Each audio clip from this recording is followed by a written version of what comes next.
Meus amados Rahim, minhas amadas Ahot, é uma imensa alegria, com certeza, estar aqui em Joinville, né? Quero agradecer ao Eterno, obviamente, por toda a caminhada que Ele permitiu na minha vida, até chegar o dia de hoje, com a graça de poder estar com os irmãos aqui. Agradecer a confiança do Rabino Maurício, agradecer a recepção do Nevacer Salésio. E nosso objetivo hoje aqui, como em todas as parashot, é absorver na nossa alma uma porção do Eterno para que possamos perseverar nessa caminhada, continuar nessa caminhada e fazer com que essa caminhada tenha um propósito, tenha um porquê, tenha um motivo e a gente compreender o que de fato nós temos como responsabilidade e também o que de fato nós temos e podemos fazer. Então, nós vamos falar um pouco sobre a Parashá Vaikra, tá? Terminamos o livro de Shemot, terminamos os estudos de Shemot, mais um ciclo, Baruch Hashem por isso. E agora iniciamos o livro dos sacerdotes, o livro dos Kohanim. E este livro, ele é muito especial, porque além de, para muitos, ser muito incompreendido, ele principalmente é o livro mais profundo com relação ao nível de elevação de alma que um judeu e uma judia podem alcançar. Então, esse livro, quando a gente se debruça nele, quando a gente vai buscar no Eterno compreensão, entendimento, sabedoria, conhecimento, não tem como nós não sermos transformados num outro nível de relacionamento com o Eterno. Não tem como. Se fazemos isso de todo o coração, com toda a nossa alma, com todo o nosso entendimento, não tem como não passarmos por um ciclo de Vaikra e permanecermos a mesma pessoa. Então, esse é o nível do livro, do Sefer, que nós entraremos. E hoje é um pedacinho, né, de muita comida boa que a gente tem nos próximos ciclos de Parashot e de Vaikra. Então, aproveitem, desfrutem muito, não só de hoje, mas de todos os demais ciclos, para que, ao final desse ciclo, logo Pessah está aí também, e não é à toa que Pessah está dentro do ciclo de Parashá. Parashá de Vaikra, ela está no livro de Vaikra, livro de Levítico, capítulo 1, vai até o capítulo 5, versículo 26, ok? Mas, para entrar na Parashá de Vaikra, a gente não pode deixar para trás os ciclos que a gente já passou. Eu acho que não dá para falar de tudo, mas eu queria que a gente puxasse na memória as Parashot anteriores que falam do quê? Da construção do Mishkan. As Parashot anteriores vão falar da construção do Mishkan. E o Eterno ordena toda a estruturação do Mishkan. O Eterno vai dando a orientação e os detalhes de tudo aquilo que precisava ser feito. E o Mishkan, ele é construído, né, em todos os detalhes, diz a Torá, conforme Moshe recebeu no Sinai. Tudo aquilo que Moshe recebeu de orientação e de visão no Sinai, Moshe estabeleceu no mundo físico e começou um movimento para que isso se tornasse realidade física. Diz nas Parashot anteriores assim: todos com o coração sábio. Não é isso que diz as parashot anteriores? Quando vai entregar a terumá? Quando vai começar a construir? Homens e mulheres trouxeram as terumot, as ofertas. Mulheres fiaram os tecidos, doaram espelhos de bronze. E homens e mulheres com as habilidades de auxílio fizeram com que o tabernáculo fosse construído. Homens e mulheres. Os príncipes das tribos trouxeram as pedras preciosas e as especiarias. Bezalel e Aholiav realizaram em especial a fundição do ouro, carpintaria e bordados. Aharon e seus filhos foram separados, vestidos, ungidos e ensinados por Moshe sobre as suas funções. Não é isso? E Moshe, então, levanta o Mishkan, iniciando o funcionamento do Mishkan, com tudo conectado em detalhes. Para que ali houvesse uma coisa chamada Shefá. É um fluxo que vem da eternidade e é estabelecido no mundo físico. É um canal que emana coisas do eterno para a terra. Isso é Shefá. É um fluxo. E esse fluxo é divino. Esse fluxo Shefá espiritual deveria ser contínuo.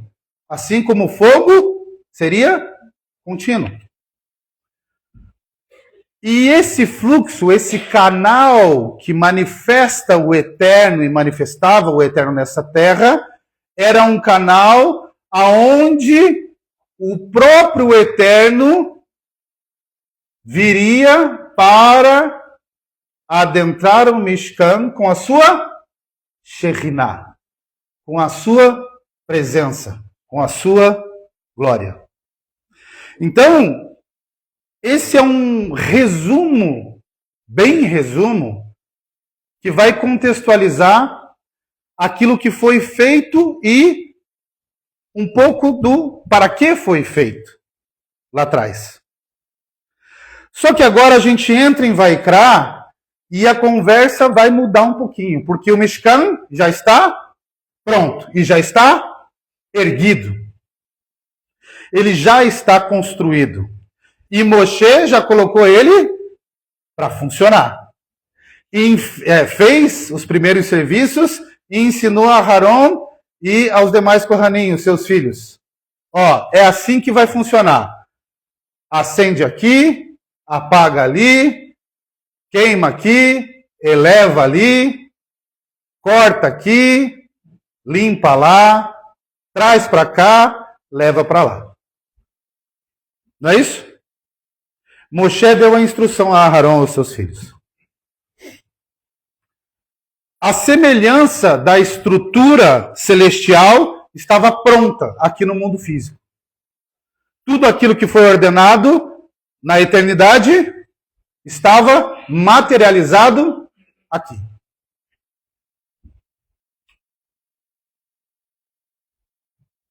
Mas, uma pergunta retórica. Qual era o principal objetivo da construção do Mishkan? Como as pessoas deveriam se portar para que o Eterno pudesse estar ali? Né? Cravaram a resposta seguinte. Ve'asu li mikdash, ve'shachanti betoham. O que isso quer dizer? E me farão um santuário para que eu habite no meio deles. Certo? Então, o objetivo da construção do Mishkan não era o Eterno apenas se manifestar no Mishkan. Era o Eterno se manifestar no meio do povo. Esse era o objetivo do Mishkan. E agora, eu quero trazer um pouquinho para a nossa vida, para a nossa realidade, porque eu acredito que é assim que a gente consegue trazer um pouco de realismo na nossa pequenez de entendimento. Quando eu falo isso, eu falo eu em primeiro lugar, porque a gente tem que aprender dia a dia. Vou abrir um parênteses aqui, por isso que eu falei para vocês, se debrucem e busquem, também dou um conselho a vocês, busquem a Paraxá do nascimento de vocês vão conseguir se enxergar muito nela. Vão aprender muito de si mesmos nela. E o Eterno vai mostrar quem vocês são através da própria Torá. Nós temos uma situação muito comum na nossa caminhada, que é o seguinte: a gente entende que o Eterno faz algumas coisas e chega um momento na nossa vida que algo desperta, seja onde for, tá? Mas algo espiritual desperta e você fala assim, puxa, eu quero de alguma forma me relacionar com Deus. E aí a gente vai caminhando, e algumas coisas vão sendo construídas em nós, e aquela construção começa a fazer um pouco de sentido, e a gente continua caminhando.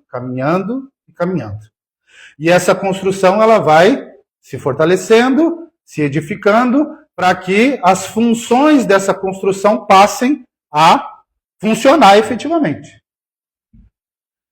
Mas chega um determinado momento na caminhada que só a construção do tabernáculo não basta para você continuar. E aí entra um negócio no nosso coração. Por quê? Porque a gente já construiu algo para o Eterno, mas não sabe como funciona. A gente não sabe como é que funciona. Porque a gente não tinha um Moshe para nos ensinar. Temos Yeshua, Baruch Hashem por Yeshua, nosso Mashiach. Mas aquilo que Yeshua precisava fazer em sua primeira vinda como Mashiach ben Yosef já foi feito. Ele transmitiu para você uma responsabilidade de levar adiante. E aí é que mora uma situação. Porque a gente não sabe como o Mishkan funciona de verdade. Porque esse Mishkan somos nós. E nós não sabemos como nós funcionamos. A gente se conhece malemal. A esposa conhece melhor o marido do que o próprio marido. O marido também conhece a esposa melhor do que a esposa, muitas vezes. Então a gente não consegue se enxergar, porque a gente está muitas vezes no olho do furacão, a gente não consegue entender como é que esse tabernáculo aqui vai funcionar pro Eterno. E aí que nasce uma pulguinha. Então, a gente chega efetivamente agora em Vaikra. Vaikra e chamou. E o que o Eterno fez? O Eterno chamou Moshe, porque Moshe estava fora do tabernáculo, depois que ele foi levantado, a glória do Eterno encheu o tabernáculo, e o tabernáculo estava com a nuvem densa da glória do Eterno. E aí o Eterno fala assim, ó, Moshe, vem cá, entra aqui, vá e crá, e chamou. E quando Moshe vai para dentro do tabernáculo, o Eterno começa a falar, agora eu vou te mostrar como que um tabernáculo ligado a mim e ligado ao ser humano funciona. Isto é Vaikra. Se a gente for pegar na Torá, no Humash, vai estar escrito assim, ó, Vaikra el Moshe. E chamou Moshe. Não fala explicitamente que foi o Eterno que chamou. Mas fala que Moshe foi chamado. E na sequência fala, Vaidaber Adonai Elav Moel Moed Lemor. O Eterno chamou a Moisés e falou-lhe da tenda da reunião, dizendo, isso acontece com a gente. Porque quando a gente é chamado, a gente não sabe quem chamou. E se você falar que sabe, pode ser que na caminhada você descobriu. Mas quando você foi chamado, você não sabia quem estava te chamando. Você só ouvia na sua alma. Vaikra. Alguém te chamando. Então, quando o Eterno chama, ele inicia, tá? Instruções diante de ações e situações mais individualizadas. O Mishkan era algo coletivo, para que o coletivo participasse, para que o coletivo se conectasse. Mas agora a instrução do Eterno vai ser individual. Porque ele fala assim, ó, fala aos filhos de Israel e diz, quando algum de vós, ou seja, individual, oferecer sacrifício ao Eterno, fareis vosso sacrifício de animal, do gado e do rebanho. Então a fala do Eterno agora para Moshe é para que a instrução de caminhada seja individual. Não é mais coletivo, não é mais o povo trazendo oferta, não é mais muita gente trabalhando para construir algo. Agora é você e o Eterno. Então, a palavra Vaikra, ela denota uma intimidade com aquele que é chamado. É algo pessoal e algo próximo. É exatamente esse o objetivo dos sacrifícios que eram feitos através dos animais e também através dos vegetais. Era fazer um chamado. E aqui tem uma coisa muito interessante, abrindo uma aspas, mas ainda dentro do Midrash da Parashá. A primeira coisa que chama atenção nessa Parashá é esse Aleph, a última letra aqui, de Vaikra, que é um Aleph pequeno.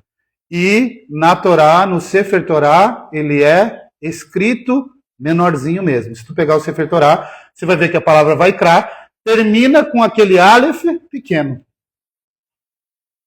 Vai e o Aleph pequeno.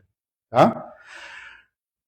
E esse Aleph pequeno é chamado Aleph Zeira. Os nossos sábios trazem alguns ensinamentos no Midrash Rabbah 15 sobre esse Aleph Zeira, esse Aleph pequeno. E eu vou rapidamente contar para vocês aqui o que os nossos sábios trazem de ensino, a respeito do Aleph pequeno. Diz assim, ó. Moshe tinha como valor intrínseco a humildade. E por isso, ao invés de escrever a palavra Vaikra na Torá, ele desejou escrever a palavra Vaikar. Vaikra, como a gente já falou, é e chamou. Mas é um aspecto individual, focado na pessoa. Mas Moshe tinha humildade tamanha que ele não queria que o centro da fala da Torá fosse ele mesmo. Então ele queria, pela sua humildade, escrever Vaikar, que seria e aconteceu. E aconteceu que o Eterno falou, diga aos filhos de Israel.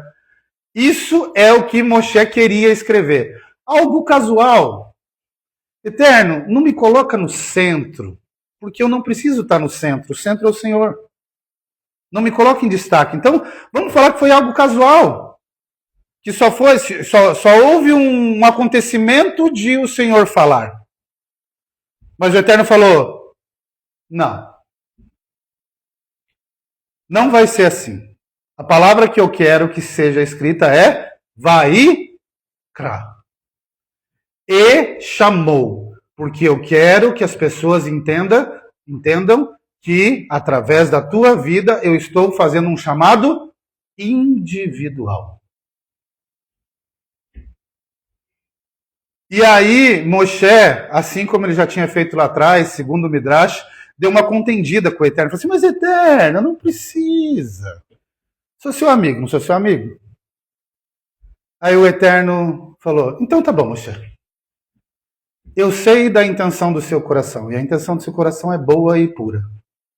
Faz o seguinte, escreve Vaikra, mas a última letra você vai escrever pequenininho.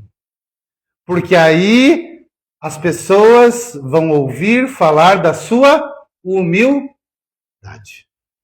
Então, já que você quer transmitir humildade, vai ser eternamente através desse Aleph menor. E assim foi. O Eterno permitiu que Moshe escrevesse Vaikra com Aleph pequeno. E Moshe, ele é esse símbolo de humildade. E aqui cabe um ensino para nós também muito valioso. Quando o Eterno chama, ele chama buscando o quê? Humildade. É por isso que Vaikra também é escrito com o Aleph menor. E essa lição que através da vida de Moshe, o Eterno nos dá. Para você cumprir aquilo que o Eterno estabeleceu para você cumprir, a base precisa ser humildade.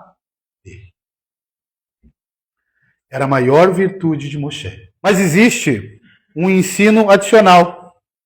E aqui a gente vai deixar as coisas um pouquinho mais místicas. Mas a gente vai caminhando e vai aprendendo alguma coisa com a tradição mística. E quando a gente fala mística, nunca se assustem. Ele conota a um ensino e uma tradição mais espiritualizada dos ensinamentos da Torá, através do nosso povo judeu, através dos sábios, dos ramim, dos mecubalim. Então a gente vai entrar num outro ensino que é muito importante. Prestem atenção e se vocês tiverem dúvida, podem perguntar. Tá? Então, nesse ensino adicional da tradição mística, ela vai elevar um pouquinho o nosso entendimento sobre esse Aleph menor. Tá? O Aleph, como eu acredito que todos vocês sabem, ela é a primeira letra do alfabeto hebraico, certo? E qual é o valor numérico de Aleph? Essa é fácil. 1. Assim também, o Aleph está ligado diretamente ao Eterno, que é 1. Seja na representação numérica, ou seja na estrutura da própria Aleph. É por isso que eu coloquei a imagem ali. Vocês estão vendo a estrutura da letra Aleph? Aqui embaixo no cantinho e lá do outro lado. Certo? A letra Aleph sozinha, tá? A letra Aleph sozinha, ela representa Errad, 1. E também, quando você olha para a estrutura dela, você vai ver que ela tem um tracinho em cima, um traço grande no meio e um tracinho embaixo, certo? Nós costumamos falar que a letra Aleph é composta de 2 Yud, um tracinho em cima, que é o Yud, um tracinho embaixo, que é outro Yud, e um Vav, deitado no meio. E quando a gente olha essa estrutura, inclusive a gemátria está ali, ó. O Yud em cima vale 10, o Yud embaixo vale 10 e o Vav no meio vale 6. A soma de 10 mais 10 e 6 dá 26. 26 é o valor numérico do tetragrama do Eterno. As mesmas letras fazem com que o valor numérico se conecte ao tetragrama do Eterno. Então, o Aleph, mais de um formato, tem uma representatividade do próprio Eterno.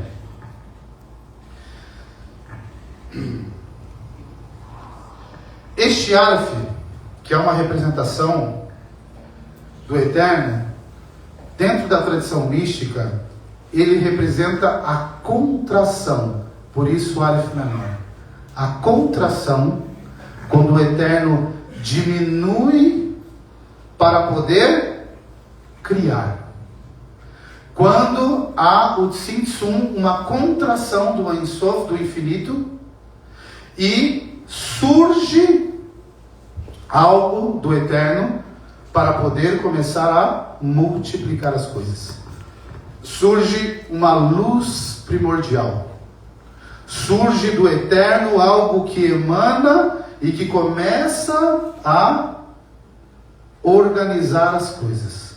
Começa a fazer formas e criar formas aonde aquela forma não estava estruturada, porque tudo era o Eterno. Então há uma contração e há uma emanação de luz. Até aqui tudo bem? Alguém tem alguma pergunta? Estão entendendo? Podem perguntar, tá? Então, para que o Eterno pudesse habitar no meio da sua própria criação, Betoham, habitar no meio da criação, houve uma diminuição dele mesmo, para que pudesse emanar, para que ele pudesse se revelar. E essa revelação, tá, é uma revelação parcial, não é a revelação do todo do Eterno. O que chegou até nós, seres humanos, nessa terra? Você já deve ter ouvido algo chamado centelha divina. Já não ouviu falar? Todos nós temos uma centelha divina. Quando o Eterno emana essa luz e faz com que as coisas comecem a acontecer, inclusive a palavra Vaikra, se você for pesquisar, o primeiro lugar que aparece na Torá é lá em Bereshit, quando o Eterno chama a luz de dia. Então Vaikra está lá em Bereshit. Ele chama a luz de dia. E isso chega até aqui em camadas até o ser humano. Essa luz, essa centelha divina é parte da sua alma. E é ali que o Eterno chama você. Porque é isso que está conectado a Ele. Uma centelha da luz divina que está dentro de você. Que está no meio de você. E aí o Eterno vai chama essa luz. Ele chama para perto. Chama para que você ouça e venha.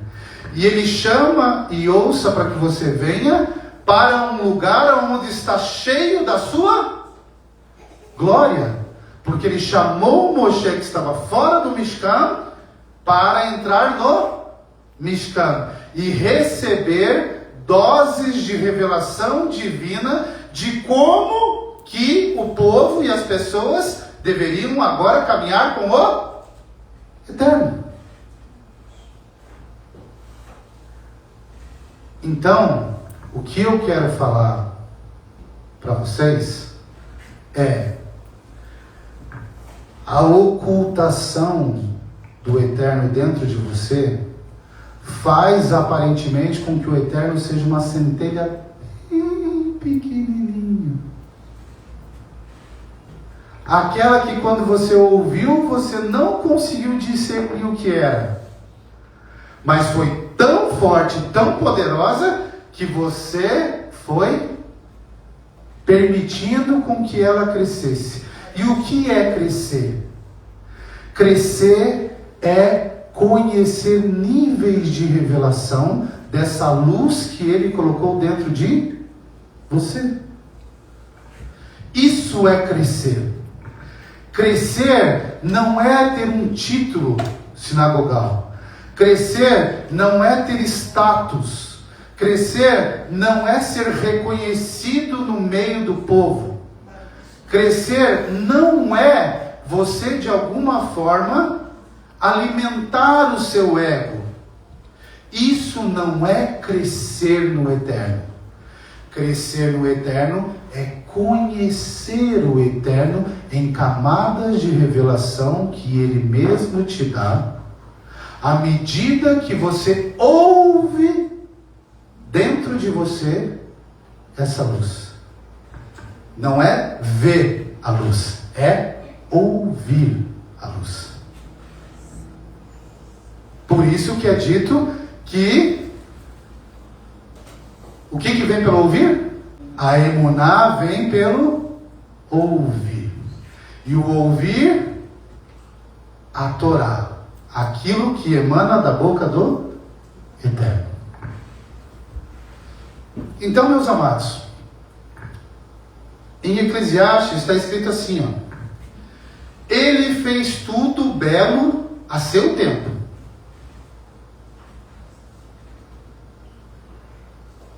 Abre parênteses. No tempo de quem? Do Eterno.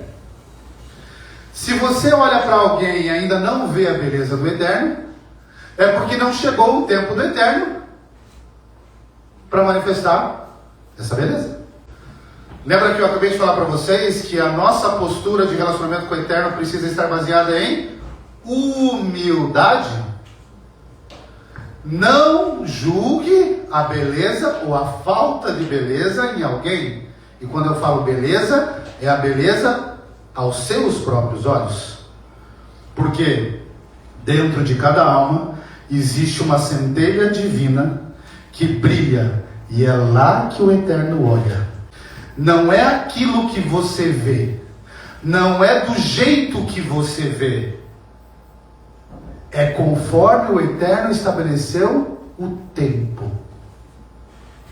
A luz do Eterno, ela emana e irradia desde a eternidade e está dentro de todas as almas humanas. Não são almas que têm talite ou quipá, não são almas que colocam uma cobertura na cabeça, não são almas apenas que têm uma religião. Em todas as almas existe uma centelha divina do Eterno, uma luz que emanou desde a eternidade e fez com que o fôlego de vida fosse construído em uma alma. Então, belo ao tempo do Eterno. Não, de forma nenhuma, coloque juízo sobre a vida de ninguém. Nosso Mashiach disse: eu não vim julgar o mundo, eu vim trazer salvação, luz. Vocês são a luz do mundo. Então, leve para uma alma luz, palavras que deem conforto espiritual, palavras que possam ativar a luz e não jogar uma pá de cal na vida de ninguém. Porque a nossa missão é manter a luz. O fogo que não pode se apagar.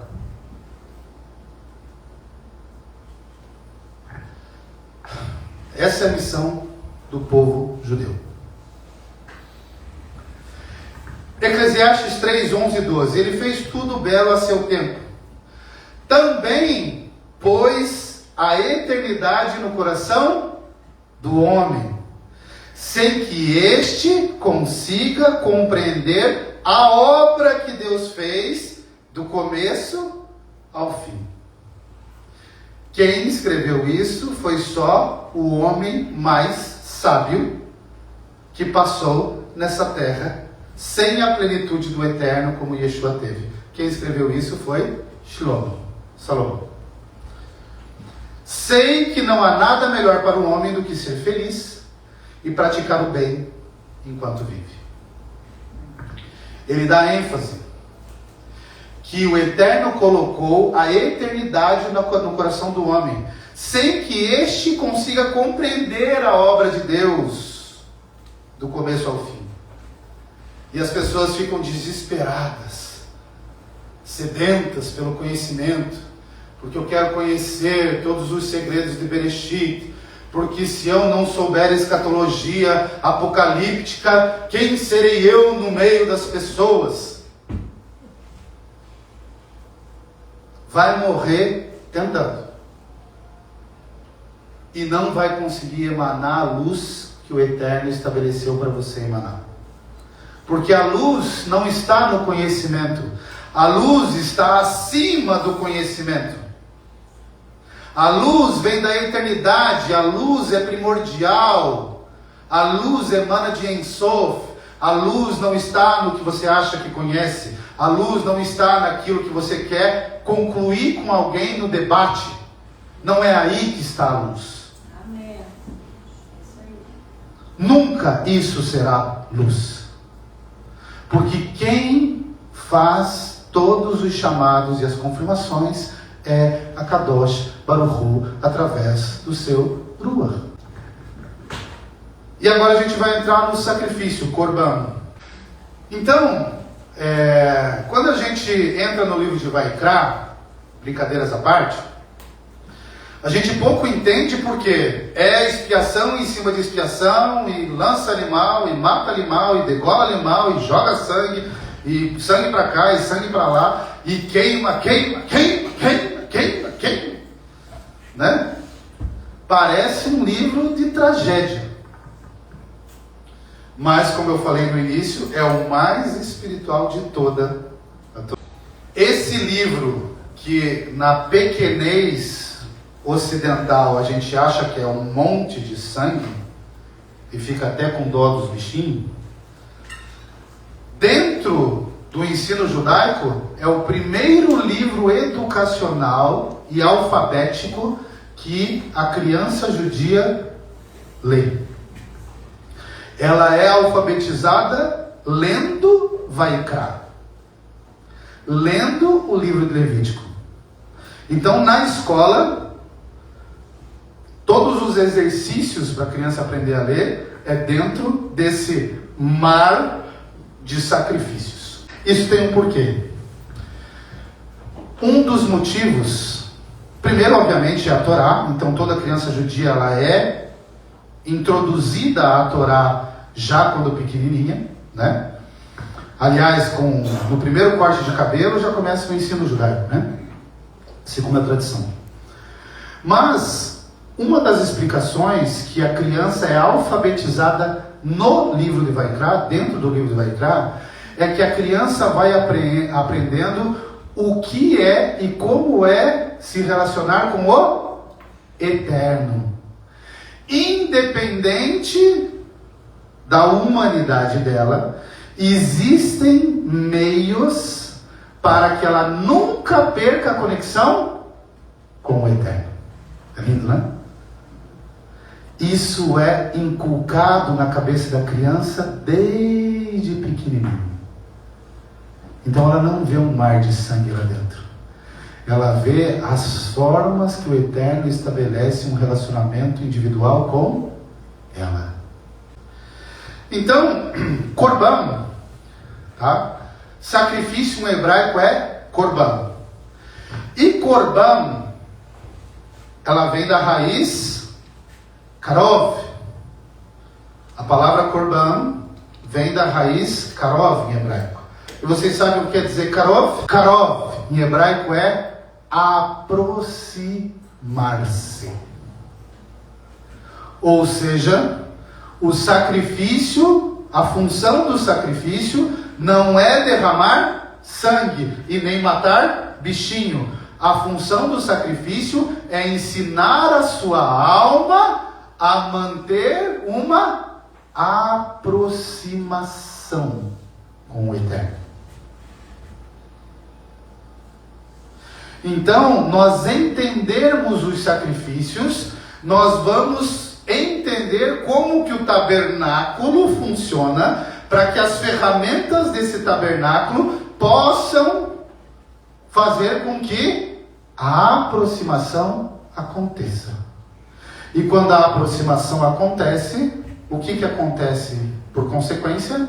Aquilo que eu falei lá atrás, se vocês anotaram Baruch Hashem, se não, tem oportunidade agora de novo. Aconteça através dessa aproximação, desse korban, desse karov, aproximação para Shefá, para que o fluxo do Eterno possa entrar na sua corrente sanguínea. Aonde que está a alma? Aonde está a alma? No sangue. Sua alma está no seu sangue. Sua nefesh está no seu sangue. Um nível da sua alma. E é esse nível que o Eterno está preocupado em aproximar dele. Por quê? Porque nefesh, que é essa alma que corre na tua veia, ela é uma alma instintiva. É o que a gente chama de alma animal. Alma animal. E isso é ruim, Moré? Não, isso não é ruim, meu amado. Só que essa alma animal faz com que você apenas se movimente através de desejos e impulsos, assim como um animal. E é nesse nível que você comete a transgressão. É nesse nível que tu comete o pecado. Por quê? Essa alma animal precisa ter uma dose de fluxo divino para que ela fique controlada e possa fazer a vontade do Eterno e possa abrir espaço para algo mais elevado. Os níveis de alma, eu acho que vocês já ouviram falar, né? Nefesh, Ruach, Neshama, Hayá e Yetzirah. Certo? Yeridá, desculpe. Yeridá. Hayá e Yeridá. Yetzirah é o mundo. Yeridá. Então, quando você vai sacrificar para o Eterno, você está derramando no altar um nível Nefesh. O ofertante, tá? O ato de sacrifício, ele foi estabelecido por Hashem como instrumento para aproximar a alma humana dele, através da sua consciência. Olha que interessante. Através da consciência humana, o Eterno faz com que a alma do ser humano se aproxime dele. Consciência humana.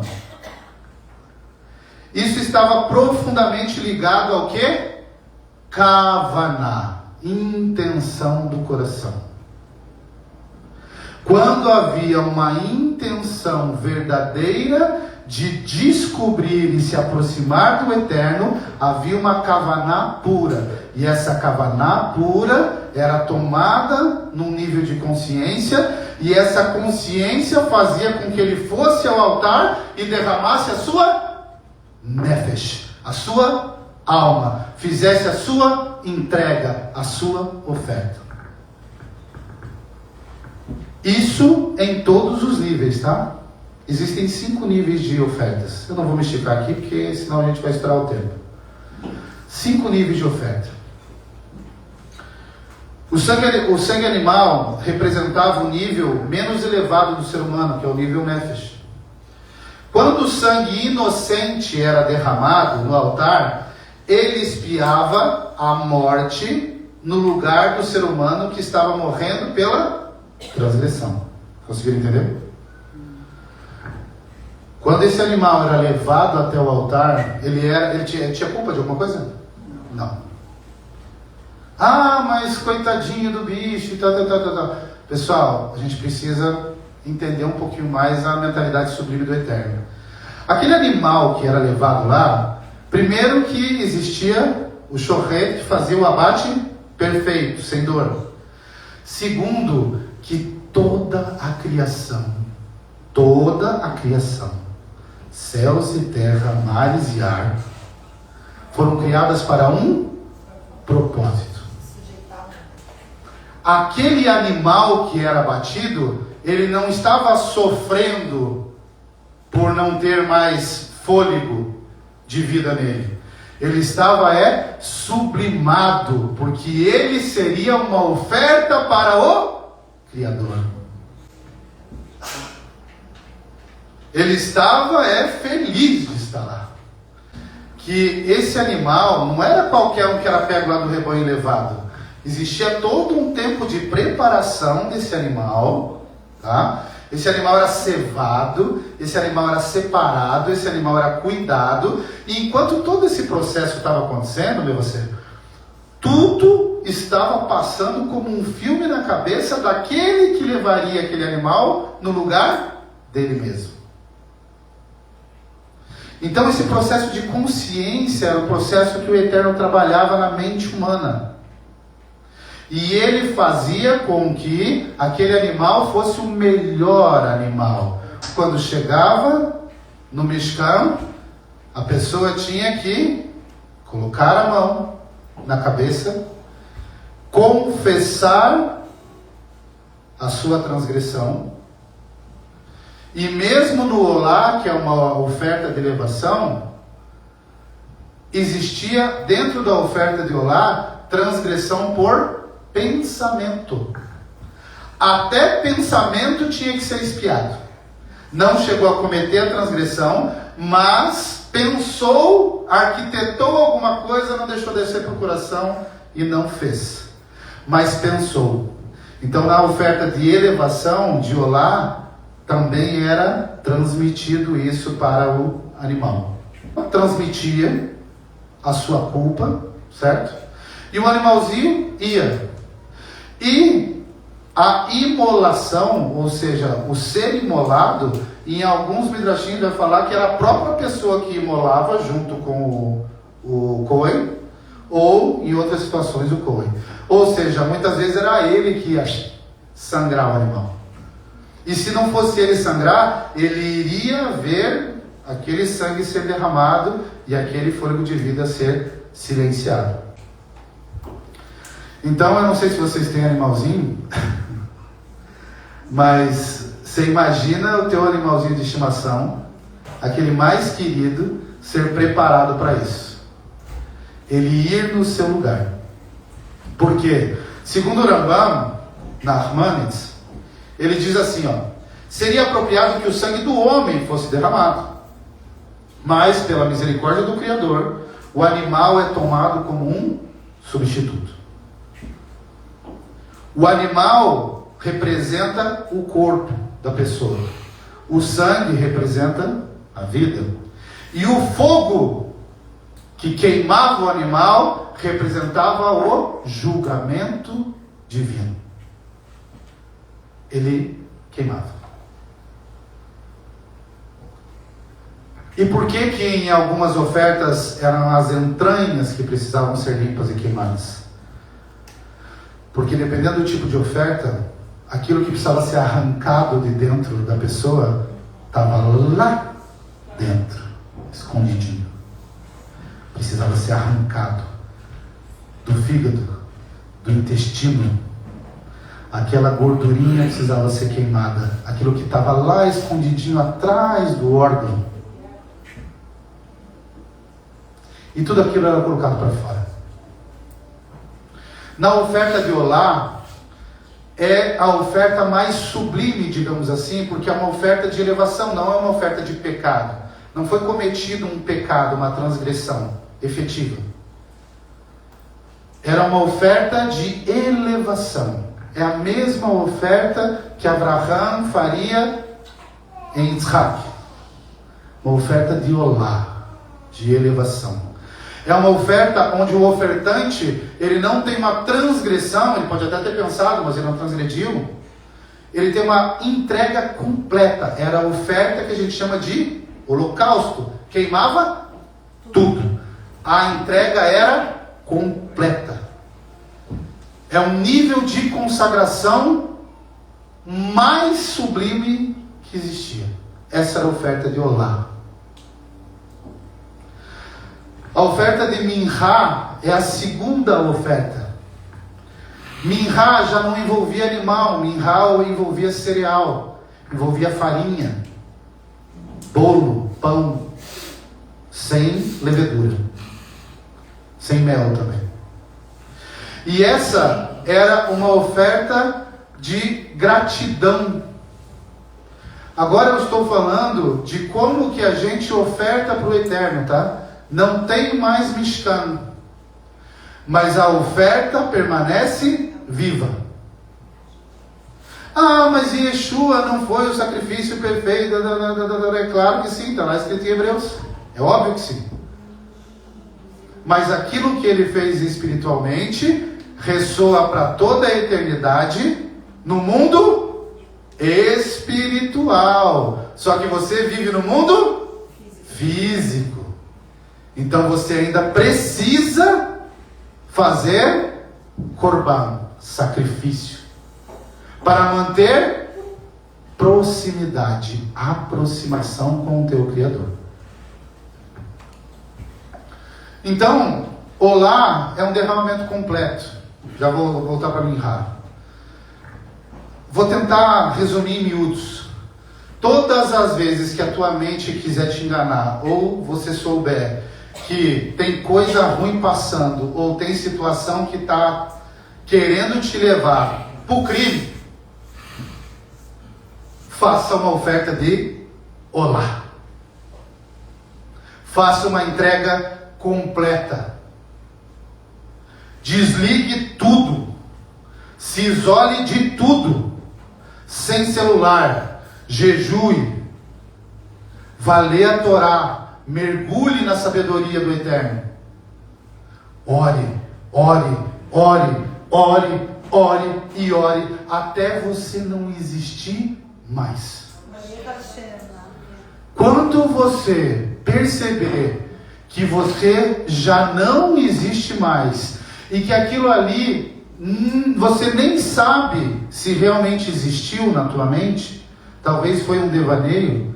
Quando aquilo ali não estiver mais na sua mente, quando aquilo ali, você terminar todo esse processo de olá seu com o Eterno, e você falar assim: eu sou seu, eu sou sua, e eu sinto você comigo. Quando você chegar nesse nível, e você nem lembrar o porquê que você fez tudo aquilo, aí você entregou uma oferta de olá. Porque enquanto a motivação de você ter começado ali estiver na sua mente, a entrega não é completa. A entrega completa é quando você não existe mais. A entrega completa é quando você faz tudo o que você pode e o que você não pode aos pés do Eterno. Aí é olá. Se você tem alguma coisa na sua mente ou tem alguma dificuldade em alguma área da tua vida, experimente fazer essa oferta de olá para o Eterno. E depois retome a sua vida para você conseguir entender o que é Karov, a aproximação. Minhá.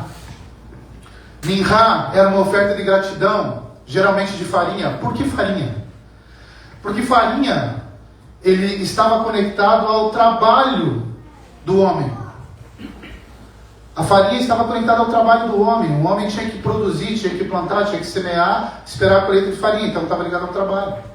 Quando você faz uma oferta de Minhá, você está ofertando uma gratidão ao Eterno daquilo que Ele te supre. Tudo aquilo que Ele te supre é Minhá.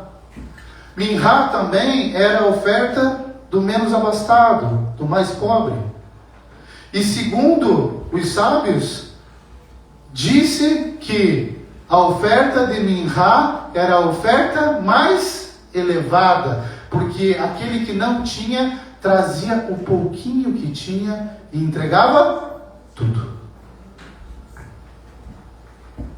Então, Minha, para você reconhecer que o Eterno é o Eterno na tua vida e que Ele estabelece o teu sustento, oferte Minha. Faça uma oferta de cereal. Essa oferta de cereal, ela era lançada no altar, subia como um aroma agradável, e parte era dada ao sacerdote, para que o sacerdote usufruísse da farinha, do bolo, do pão. Faça uma oferta de Minha. Seja grato ao Eterno, estabelecendo o fruto do teu trabalho diante dele. E cara, você está falando para ofertar na sinagoga? Sim, também. Mas você pode ofertar o fruto do teu trabalho ao Eterno de muitas formas. Não esqueça do seu sacerdote. Não esqueça da pessoa que faz aqui, neste lugar, o trabalho espiritual de conectar a tua alma ao Eterno através do ensino. Então, pegue o fruto e seja grato. Isso é uma oferta de Minha. Isso vai te aproximar ao Eterno. Isso vai mover coisas na tua alma e na sua vida. Porque, lembra do Shefá? Toda vez que você faz uma oferta, seja ela qual for, você abre a torneira de um fluxo que vem do Eterno e emana nessa terra, através da tua vida. O fluxo não é para você, o fluxo é através de você. Você não é o final da bênção da Brahá, você é o meio, o caminho, o canal aonde a Brahá, o fluxo, a Shefá do Eterno vem e flui como fonte de águas vivas. Seja uma fonte de água viva. Vou entregar tudo que eu tenho? Não é isso que eu estou falando. Eu estou falando é de pegar uma pequena porção, como era pego, e fazer uma dedicação com todo o teu coração, com toda a tua alma, com todo o teu entendimento. Da mesma forma com que a gente fala no Shema, nós precisamos praticar o Shema.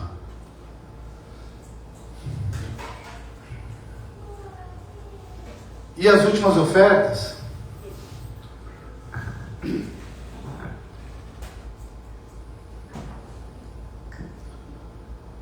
Perdão, sal. Existiu sal. A aliança de sal que Deus estabeleceu aqui no hebraico é Brit Melach. Não é Brit Milá. Brit Melach.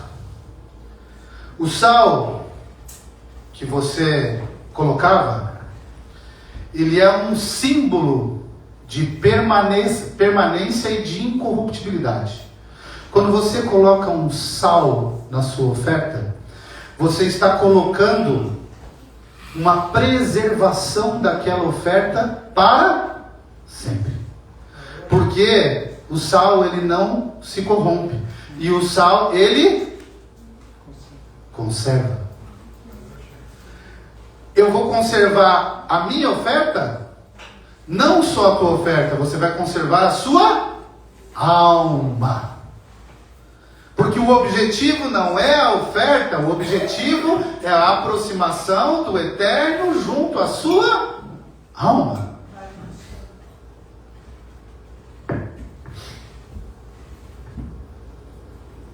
É uma aliança de eternidade com você. Shelamim era oferta de paz, ou em eventos especiais. A carne desse sacrifício, ela era compartilhada entre o altar e os sacerdotes. Quer estabelecer uma oferta de paz? Traga daquilo que sobeja para você e ofereça para as pessoas. Ofereça para as pessoas. Ofereça ao Eterno e entregue às pessoas. Chame, compartilhe, faça festa, coma, beba, se alegre. Chame o rabino, chame Os Morim, chame o meu você, chame a irmã, chame o irmão, se alegre e fala: meu amado, minha amada, eu entreguei uma oferta de paz, de gratidão, e agora eu quero que essa paz se estenda por toda a eternidade e ao meu redor. Então eu quero me alegrar com você. Eu quero comer e beber com você. Eu quero que você faça parte disso. Isso é uma oferta de paz, Shelamim. E com essa oferta, você traz paz para o mundo. Quando você se reúne com as pessoas, com o coração aberto, com alegria, com amor, com festa, com gratidão, com caridade, com misericórdia, seja como for, você está atraindo a Shalom. E Shalom nós sabemos que não é só paz, Shalom é plenitude de alma. Você está atraindo isso para a sua vida. Mas você precisa ofertar para o Eterno a tua alma. Então, sem mimimi, sem tititi, sem quaquaquá com o outro. O outro é o canal do fluxo do Eterno na tua vida e para todo o redor. Sem o outro, você não consegue fazer com que esse fluxo flua. Você precisa do outro. Só que a gente atrasa o fluxo do Eterno, porque ao invés de a gente aproximar, vaikra, korban, chamar e aproximar o outro, o que a gente faz? Afasta. Toda vez que você fizer isso, você está fazendo um bloqueio espiritual na sua vida. Ah, mas eu tenho razão. Não interessa, meu amado, se você tem razão ou se não tem razão. Não é a forma com que o Eterno estabeleceu. Sua razão de nada vale. Porque eu e você não temos o conhecimento da eternidade como o Eterno tem. Nós não sabemos como o mundo espiritual funciona como o Eterno sabe. Então, ou você ouve e obedece ao Eterno, ou você ouve o seu ego e obedece a si mesmo. E se você ouvir o seu ego e obedecer a si mesmo, pode ter certeza que você não vai conseguir chegar no altar, porque no altar se entrega o ego para ser queimado. É lá que tem que estar o ego queimado. É o seu ego que é o seu adversário. E é lá que o adversário toca. É lá que ele inflama. É lá que ele engana. É de lá que ele usurpa e retira o fluxo espiritual do Eterno na tua vida. Então, meus amados, o ego é a primeira coisa que precisa ser queimada. Enquanto você estabelecer como meta da sua vida ser e aparecer ser alguém, pode ter certeza que você vai passar por essa terra, não vai cumprir o propósito do Eterno. E aí, meu amado, é o Eterno em você. Mas a luz primordial dele não foi emanada na sua vida da forma que deveria. A oferta pelo pecado. Pecados cometidos involuntariamente. Errei, mas não sabia. Mas errou, meu amado. Entrega. A hora que você ficar sabendo, entrega. Não seja orgulhoso. Seja humilde. Era usado para espiar os pecados cometidos involuntariamente. Uma parte era queimada no altar e o restante era consumido pelos sacerdotes no santuário. Era o ego que era queimado no altar. E aquilo que sobrava de bom, porque tinha uma parte boa da oferta. Tinha uma parte que ia ser queimada, mas tinha uma parte boa. Essa, havia uma alegria com o sacerdote que representava a conexão entre você e o Eterno. Você pode ter muita coisa boa na tua vida, meu irmão, minha irmã. E com certeza tem, porque existe uma centelha divina dentro de você. Existe uma luz que brilha dentro de você e que ninguém, nem o adversário, é capaz de apagar. Mas se você não queimar no altar, se você não colocar aquilo que precisa ser colocado no altar, você não vai conseguir saborear aquilo que sobra de bom de uma oferta. Todos nós somos assim, meu amado. Não existe mais perfeito e menos perfeito. O Eterno estabeleceu todas essas coisas porque Ele conhece cada um de nós. Ele sabe aonde cada um de nós temos que fazer a entrega. Ele sabe quais são as nossas características, os nossos sonhos, as nossas vaidades, os nossos erros, as nossas falas. Ele sabe que em pensamento muitas vezes a gente quer fazer ao contrário. E Ele estabeleceu essas coisas. Isso é para Karov, isso é Corban, isso é aproximação. Vaikra nos ensina isso. O chamado do Eterno ensina isso. Hashem era oferta pela culpa.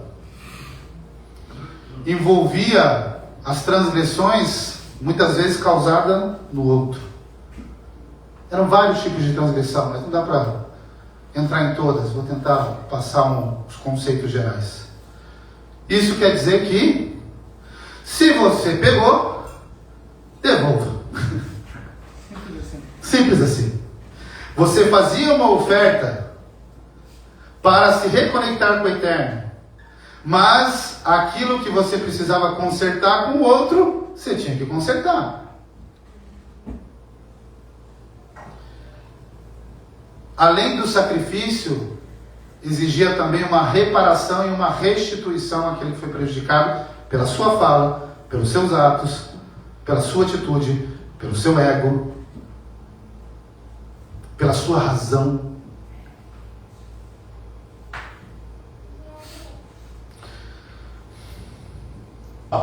Vou voltar lá no que eu li de Eclesiastes. Sei que não há nada melhor para o homem do que ser feliz e praticar o bem enquanto vive. Ei, ele não escreveu: sei que é melhor para o homem ter razão do que viver qualquer outra coisa. Pega a tua razão, dobra bem dobradinho, certo?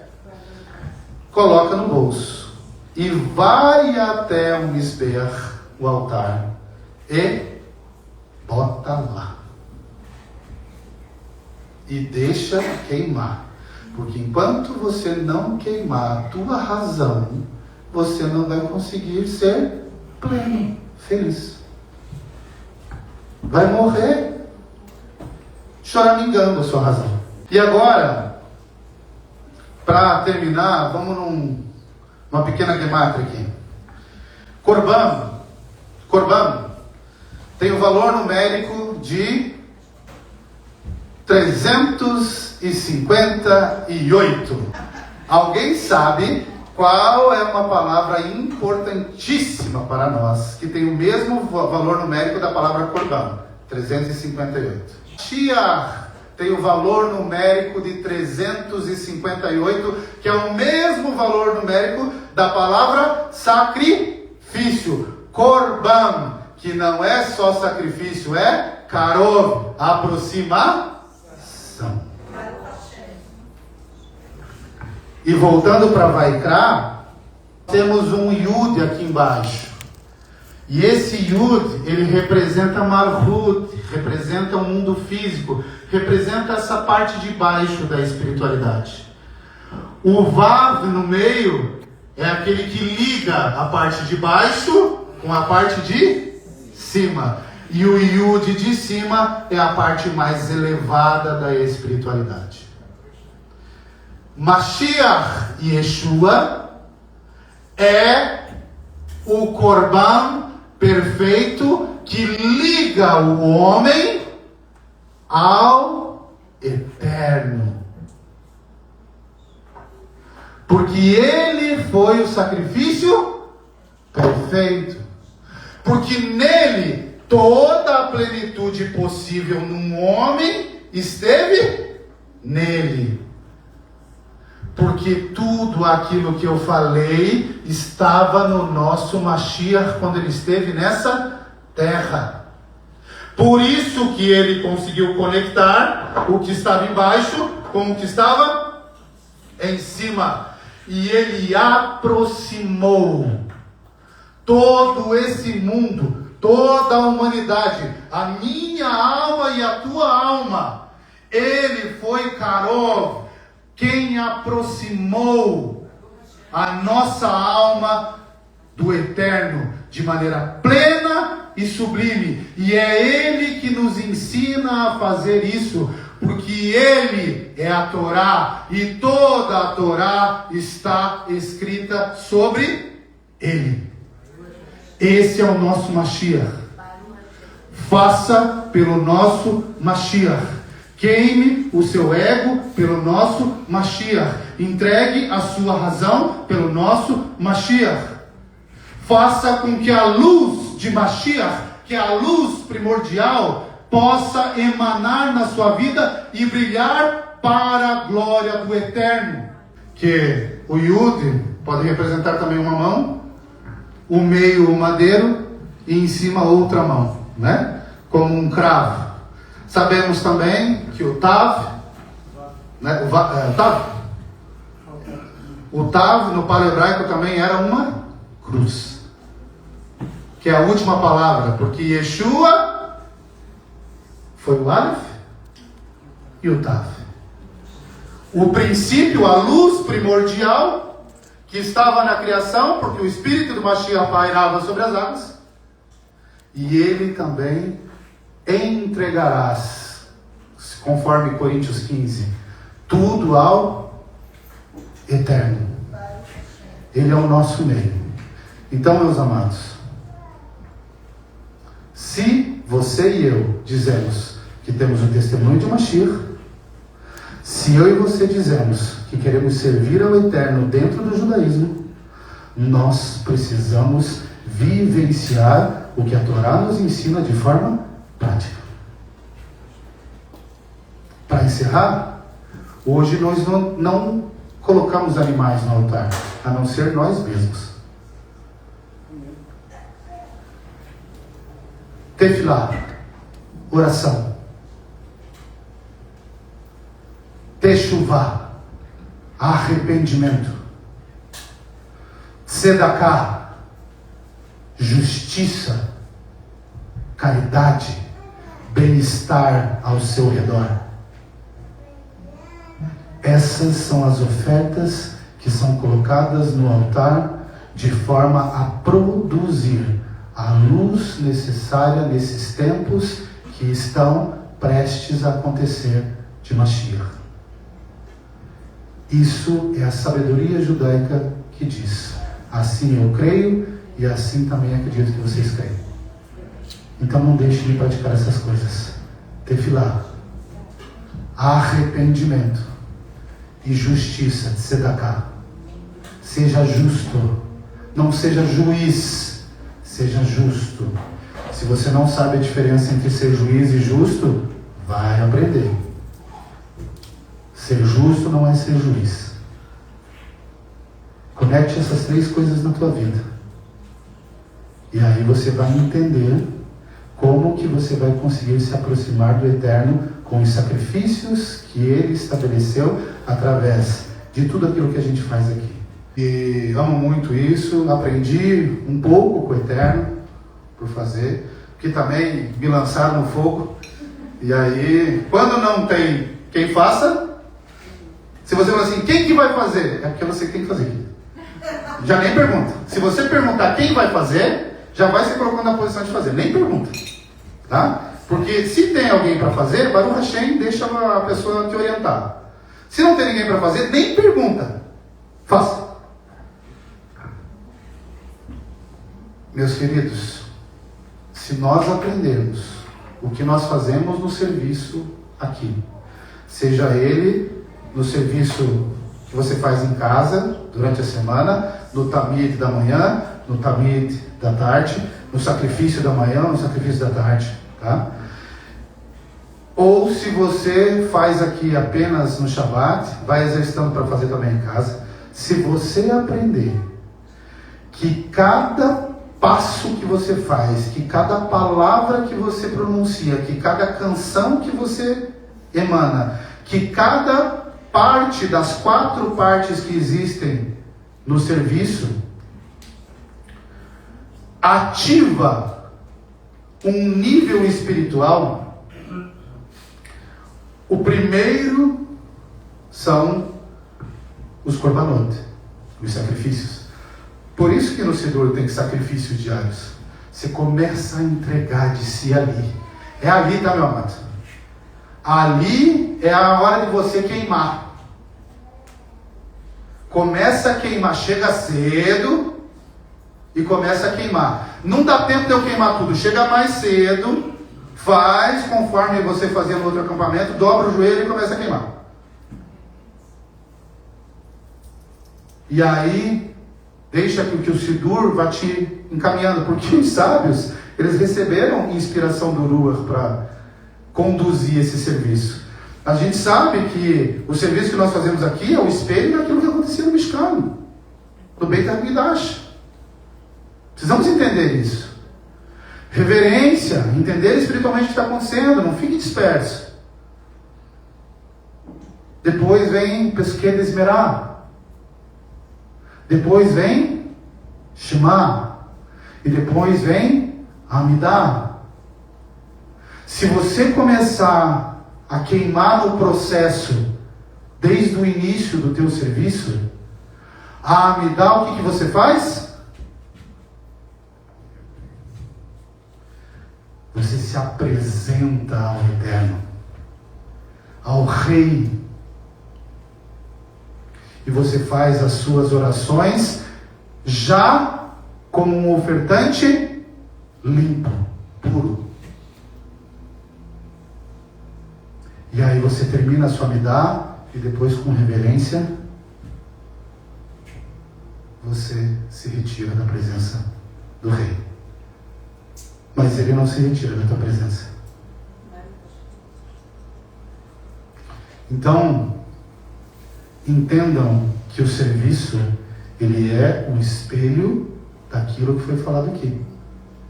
Se a gente não tiver esse entendimento dentro da sinagoga, nós seremos, desculpe a palavra, mancos espiritualmente. Mancos. Individualmente e coletivamente. E isso não é uma crítica a ninguém. Isso é um ensino. Ensino. Para você? Meus amados, muito obrigado pela oportunidade. Que o Eterno abençoe a todos. Que o Ruach, que o Espírito do Eterno possa trazer muito, mas muita inspiração para vocês. Para que essa palavra que sai da boca de um ser humano comum possa ir até espiritualmente o lugar lá na sua alma que precisa, e que o Eterno possa gerar e acender a centelha divina e a luz em você. Obrigado mais uma vez, agradeço muito, agradeço a minha família, a minha esposa que estão aqui me acompanhando, meu filho, minha filha, aqueles que não estão aqui também, e que possamos estar mais vezes juntos, seja aqui em Itajaí, seja lá em Itajaí, seja aqui em Joinville, porque tenho vocês muito no meu coração para poder compartilhar. Como eu falei com o Rabino Maurício, meu desejo sincero como ser humano é poder cumprir tudo aquilo que o Eterno estabeleceu na minha vida e poder ir aprendendo a me purificar, a crescer e a poder emanar as coisas com todos. Amém?